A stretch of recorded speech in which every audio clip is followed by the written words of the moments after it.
Hi, this is Ivey, the fulfillment artist. And in this video, I'm going to teach you how to stay motivated during tough times. Now, it's really easy for us to stay motivated when things are all going right? We've got the girlfriend, we're doing really well at work, we're getting bonuses, we've got a raise, we're feeling incredible. And then one's when, you hurt your ankle, your girlfriend cheats on you, and then, you start sucking at work. You know what I mean? Like, how do you stay motivated during the tough times? Now, they may not all happen at once, but life is life, right? You get challenges, we have all these things that happen. So how is it that you can stay really motivated during these times that are just a pain in the ass, really, right? How do you enjoy the challenges? So I've got some steps that I think are incredibly important. So if you're going through a tough time at the moment, go through these, do the exercises, I actually do it, and then see how it impacts you. So the first thing is so important, and if you've watched any of my videos so far, you know I put a big emphasis on this, and this is gratitude, right? So if you're really in a tough time, you're not feeling motivated, write down 10 things that you're grateful for, okay? Because you can't be, angry and annoyed and stressed whilst being grateful at the same time. So think of 10 things you're grateful for, and if it's been really, really tough, think of all the things that you're grateful for in your life. You know what I mean? It helps reprogram your mind because you're thinking about what you have instead of what you don't have, the difficult things. So 10 things that you're grateful for. Maybe do that daily for a week and see how that impacts you. The next thing is focus on the successes you've had so far. So I'm working with a client recently who had an enormous company, right? Lost everything, shit went down, and now it's very difficult to be able for him to move forward in a way that's sustainable because he's like, I'm going to screw it up again, it's all going to go wrong. So something that's really important is focusing on past successes. Because what often happens is something bad will happen and we just focus on that. We're like, no, this will happen, that sucks. Instead, if you can focus on all the successes that you've had and you celebrate those small successes, then you'll start to, really enjoy yourself. Actually, just while we're speaking about small successes, how often do you actually celebrate things in life? This is something really important because I think that the most times we actually celebrate is when someone scores a goal in football or we watch our team win in a match and then we're like, yes, look at us, we're amazing, and we celebrate, But then you get a raise and you're like, oh, I got a raise. Or I got a new sale. You know what I mean? There's no passion. There's no celebration. There's no I did this. It's all about celebrating the small successes. Come up with a funny, celebratory dance, or just something that makes it more fun and more alive, and you actually celebrate those small successes, right? So, because if you're feeling unmotivated, right, it's a tough time, focus on all the small successes that you've had, right? And then start writing down those 3 successes each day.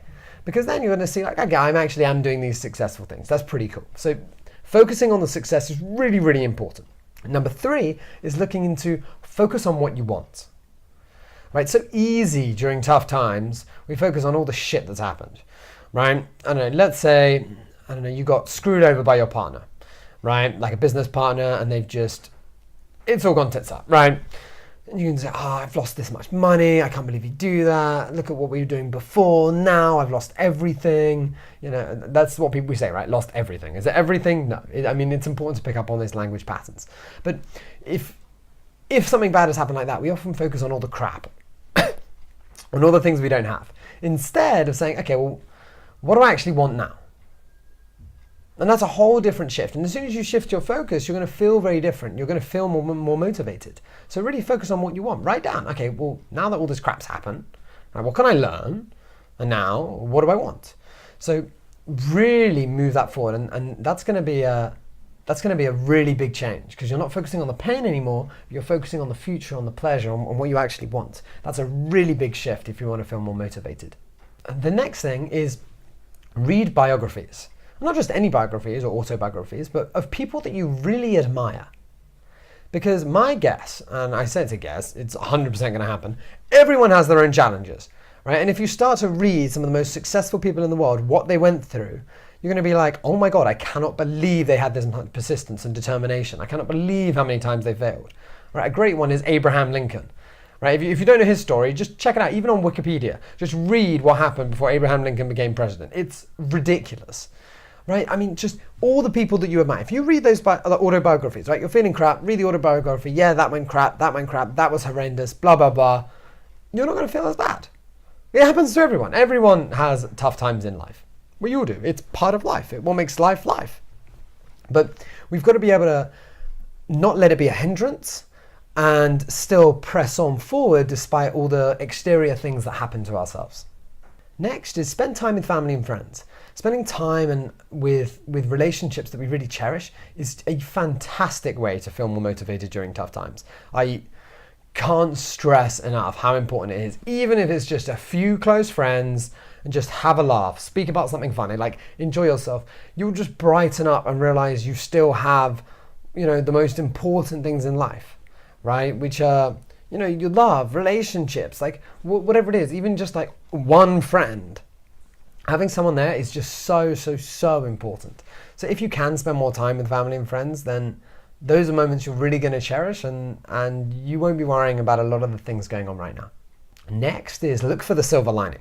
Why is this important? Well, crap's going to happen.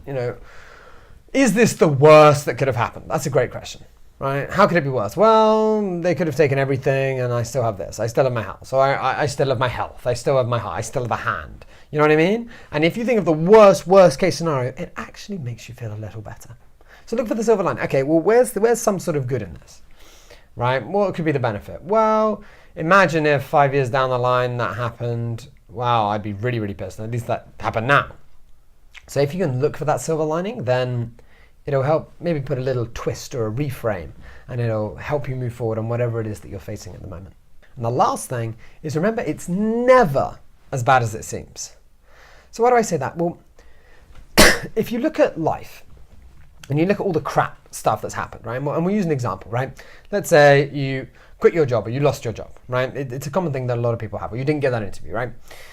You feel at the time, you're like, oh my God, this is so annoying. This is the worst thing. How could this possibly happen? Everything's horrible. And we get really stressed out, right? And then 1 week later, we're like, oh my God, that was the best thing that ever happened to me. How does that happen? How does the worst thing end up being the best thing, right? And we need to put things in perspective. And the best way to do that is this really going to matter in 7 years' time? Probably not. So is it really worth holding on to right now? Perhaps not. Perhaps it would be worth letting go of. And sometimes we hold on to things far too much. Often in tough times, the reason we're not motivated is because we're angry and we hold on to things. Ooh, I have a wonderful analogy for you. So there were 2 monks, okay? And these monks were walking along and they were going to cross a river, and there was a girl there. And one of the monks put the girl on his shoulders, carried her off the river, and then put her down and then carried on walking. And this other monk was there and he was horrified. How could his master monk pick up a girl? They're not allowed to do that. It was against everything that they represented. How could he do that? See, he was there. 5 minutes goes by. He's looks at him. He's like, I've lost all respect for you. How could you do that? He carries on walking. 15 minutes goes by. He's there and he's like, and when you get to a point where you really want to say something, he's like, I've got to say it. I can't believe you did that. Why did you carry that girl and take her across? I mean, that's not what I'm meant to do. Why did you do that? And the monk turns to him and he goes, I put her down 15 minutes ago. Why are you still carrying her? And I will leave you with that. So with that said, I hope that you can stay more motivated. I hope that you can let go of whatever it is that you're holding on to. Subscribe if you haven't already, like the video, and comment if you have any questions. I'll speak to you next week.